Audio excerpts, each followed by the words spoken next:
ถ่ายได้ยัง แล้ว ค่ะ อันนี้นะคะเป็นแผลที่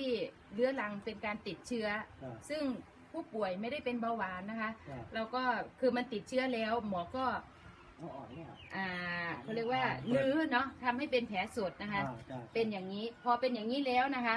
วันนี้ทีมงาน RF3 World นะคะได้มาดูแลแล้วก็ล้างแผลเสร็จ เราทาตรงนี้ก่อนนะคะทาเฟิร์มแม็กเสร็จแล้วเราก็เอา O2 Max เพื่อสมานนะคะสร้างเซลล์ใหม่นะคะใช้เลยค่ะ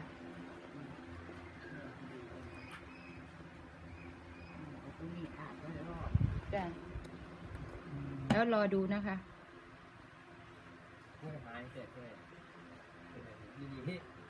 นี่แหละก็เสียอยากให้กันมาเนี่ยจังสิ